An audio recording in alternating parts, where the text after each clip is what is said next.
Your ability to develop and use your inborn creativity will determine your success in life as much or more than any other single factor. Each time you focus your mind on solving a problem and come up with an idea or an insight, you actually experience a positive feeling of excitement, energy, and joy. Using your creativity systematically gives you a greater sense of control over your life, boosts your self-esteem, and moves you ahead toward achieving your goals. Creativity is vital to your success. We've all heard the statistic that the average person uses less than 10% of his or her mental capacity. Well, recent research at Stanford University suggests it is closer to 2%, surely not more than 5%. It means that compared to what you could be, you are only enjoying a small part of your existing potential. Children tested between the ages of 2 and 4 test out at 95%, highly creative. When the same children are tested later at age 7, only 4% of them are still highly creative. Between the ages of 4 and 7, children who are naturally curious, and by the way, curiosity is a hallmark of creativity, are told over and over to stop asking so many questions. The innate curiosity and creativity are stifled, and the child begins to conform in order to be free of criticism and the feelings of guilt and inferiority caused by criticism. As adults, most people resist change, fear new things, avoid asking questions, and stick rigidly to the established ways. The two major obstacles to creative thinking are, first, homeostasis, which means clinging to the status quo or trying to continue acting and thinking in habitual ways, as I just mentioned. The second is psychosclerosis, which is a hardening of the attitudes evidenced in rigidness of thinking and the refusal to consider alternatives.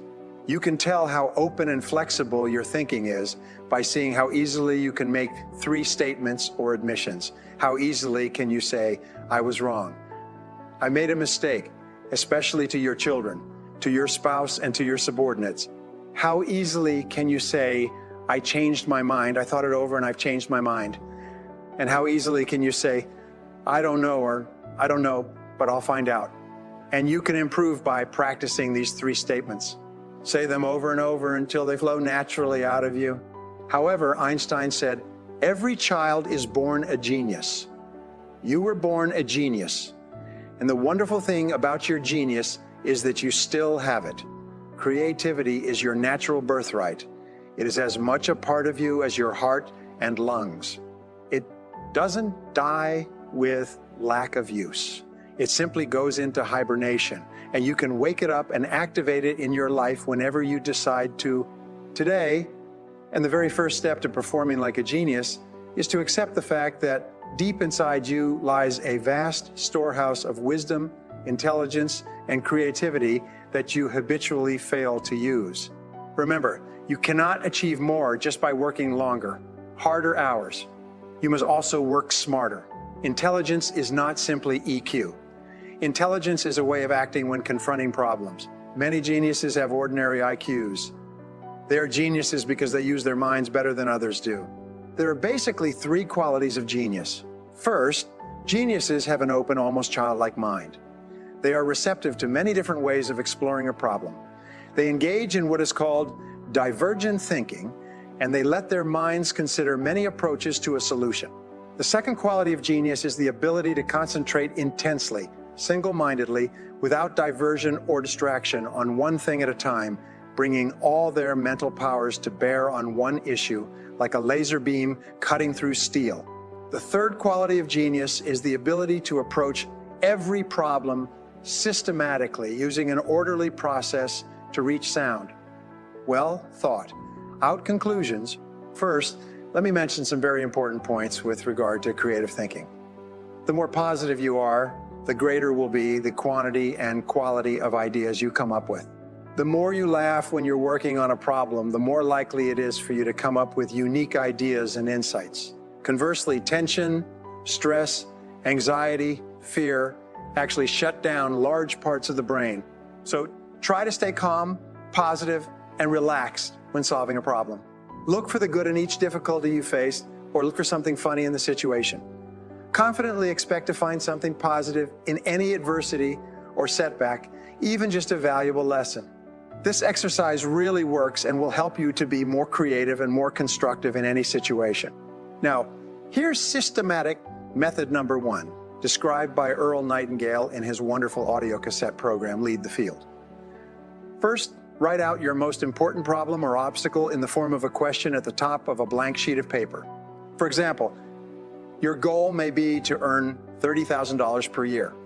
Your question would be, what can I do to earn $30,000 per year? Write out 20 answers to your question and stay at it until you have the full 20 answers. Often, answer number 20 will be worth more than all the other 19 answers put together. Then, select one of your answers or solutions and implement it immediately. You can implement as many as you have time for, but be sure to go to work on at least one.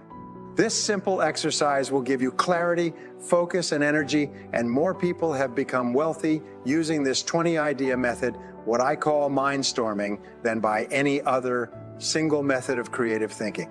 Unlocking your amazing mind to achieve goals or solve problems always begins with clarity and decisiveness. The more clear you are about what you want, the more rapidly your mind will go to work to bring it to you. Another simple mindstorming exercise you can use is to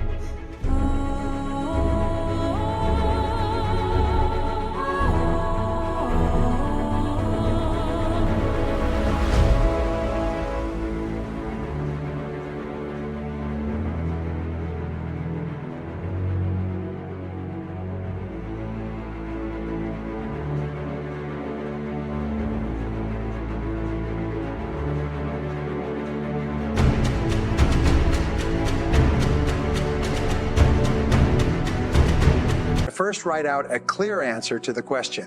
What am I trying to achieve? Avoid or preserve. Be as specific as possible. Then quickly write down every detail of the problem.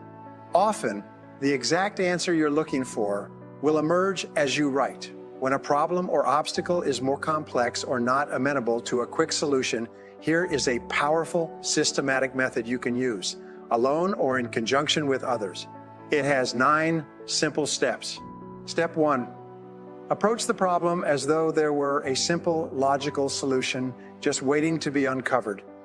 This attitude of confident expectation keeps the mind positive and enhances creativity.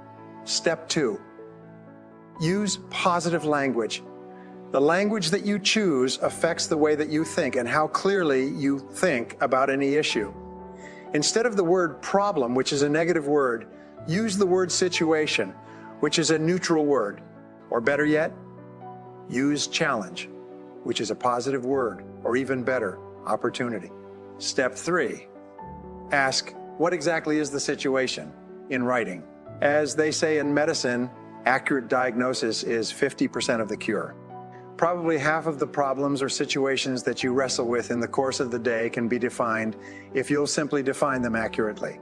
Step 4, ask, what are all the possible reasons or causes for this situation? Now, this is an extremely important step because if you do not remove the causes, you may solve the particular situation, but you will leave the causes in place and the situation will repeat itself. And wherever you see a situation that occurs over and over again, what it means is that the causative factors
have not been dealt with, even though a temporary solution has been implemented. Step 5, make a decision. Often, any decision is better than no decision. Develop the habit of decisiveness. As soon as you make a decision, you begin to get feedback, which enables you to correct the decision and gives you more feedback, which enables you to continue to correct. And the very most successful people in every field are decisive. Step 6, assign specific responsibility. Who exactly is going to carry out the decision? If it's you, accept the responsibility. If it's someone else, make it very clear to them what they're expected to do. Step 7, set a deadline for completion. Now, this is very important. If you have not set a timeline and made your decision time specific, all you've simply done is had an interesting discussion, but you have not solved the situation or the problem. And finally, step 8, take action as soon as possible. Get going, get busy, get to work on it.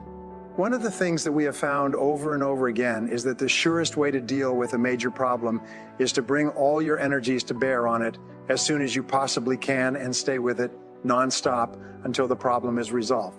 Finally, if you can't solve your problem using the methods we've discussed, here are some focused questions you can pose to stimulate creativity. Here's one of my favorites. 1, what are you trying to do? 2, how are you trying to do it? How are you going about accomplishing what you're trying to do? Remember, if you're pursuing a particular course of action and you have nothing but problems along that course of action, it may indicate that the course of action or the plan is incorrect. Question 3, what are your basic assumptions? What are you assuming? What are your assumptions? Both your conscious and your unconscious assumptions. Number 4, could they be wrong? Incorrect assumptions lie at the root of every failure. Whenever you find yourself experiencing frustration in achieving a particular goal, almost invariably you have made incorrect assumptions. You have to go back into the history of the situation and say, what assumptions have we made here? Question 5. What if you did exactly the opposite of what you are doing right now? Consider doing exactly the opposite of your current course of action and then think about doing the opposite of that. Very often, you'll come up with some very creative ways to approach the situation. Be willing to draw a line under everything you're doing today. Imagine starting over with a clear slate, knowing what you now know differently. What would you change? What would you get into or get out of? Most of all, what are you going to do about it? When are you going to do it? Here are 7 points to remember on creativity. As long as there are people's needs unmet and human problems unsolved, there are opportunities for you to innovate and move ahead. All you need to do is be 10% new in any field to start a fortune. Look for ways to improve what is being done by doing it faster, cheaper, better, easier. Improvements of any kind offer great opportunity. Look into yourself for the solutions to the dilemmas that you face every day. Read continually in your field, research, study, take courses, attend trade shows. Sure, it's time, consuming, and hard work. That's why failures never do it. To increase your income, look continually for new ways to give people what they want. Look at what your competition is doing successfully. Learn from them, copy them if necessary, and then do it better. Cherish your mistakes and learn from your failures. They contain valuable lessons that you will need to be successful. Approach every problem or difficulty as though it were sent to make you smarter and stronger.